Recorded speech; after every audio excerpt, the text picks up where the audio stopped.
warahmatullahi wabarakatuh. Halo semuanya, perkenalkan saya Zahwa Nabila Insani dengan NIM 240182227. Di video kali ini, saya akan mempresentasikan proyek akhir mata kuliah Ilmu Budaya Dasar dengan materi bahasa dan simbol budaya.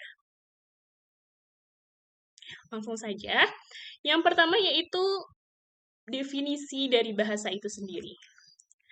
Nah, bahasa ini kan sudah sangat sering dan lazim kita dengar dan kita gunakan dalam kehidupan sehari-hari. Namun, apakah teman-teman tahu sebenarnya apa sih definisi atau pengertian dari bahasa itu sendiri?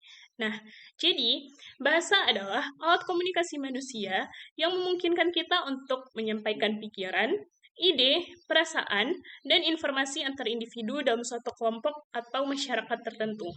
Nah, jadi bahasa ini adalah perantara komunikasi kita untuk berbicara atau berhubungan dengan orang lain yang ada di sekitar kita. Selanjutnya, bahasa sebagai simbol budaya.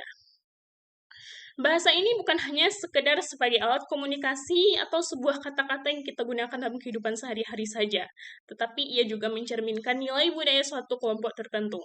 Ini bisa berupa cara hidup, pola berpikir, dan bagaimana suatu kelompok masyarakat bisa mengekspresikan perasaan mereka dengan menggunakan bahasa ini. Nah, inilah peran penting bahasa sebagai simbol budaya, karena dengan bahasa ini, kita bisa tahu simbol-simbol budaya antar daerah dengan bahasa yang berbeda. Selanjutnya yaitu peran bahasa dalam budaya. Nah, jadi terdapat 4 peran bahasa dalam budaya. Yang pertama yaitu sebagai alat identitas. Ini sangat penting sekali karena menandai siapa kita dan dari kelompok mana kita berasal. Ini juga bisa dilihat dari logat yang kita gunakan ketika berbicara dengan orang lain. Kenapa alat identitas ini penting sekali? Karena ini adalah yang pertama yang akan kita gunakan ketika kita bertemu dan berkomunikasi dengan orang baru yang ada di lingkungan kita. Selanjutnya yaitu sebagai pengikat sosial. Bahasa yang sama dapat memudahkan rasa kebersamaan dan solidaritas. Jadi, jika kita tinggal di suatu daerah tertentu dengan menggunakan bahasa yang sama dengan penduduk yang ada di daerah tersebut, maka ketika kita berinteraksi dengan mereka, itu akan lebih mengikat dan menumbuhkan rasa kebersamaan dan solidaritas antar sesama. Yang ketiga yaitu pewaris tradisi. Melalui bahasa, nilai-nilai dan juga norma-norma diwariskan dari generasi ke generasi. Jadi, salah satu peran penting bahasa dalam budaya lainnya yaitu sebagai pewaris tradisi, karena dengan bahasa kita bisa mewariskan nilai-nilai penting dan luhur, begitu juga dengan norma-norma penting dan luhur dari generasi dahulu ke generasi sekarang, dan tentunya juga ke generasi berikutnya. Yang terakhir, peran bahasa dalam budaya yaitu sebagai alat dinamisasi budaya. Nah, kosakata baru akan muncul seiring inovasi teknologi, budaya pop, dan juga globalisasi.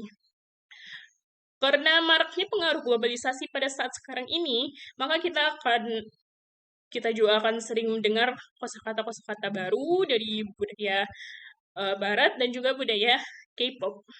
Nah, akan tetapi, hal tersebut tidak akan mengikis bahasa di satu tempat tertentu secara keseluruhan, akan tetapi akan menambah wawasan baru bagi para individu yang ada di tempat tersebut.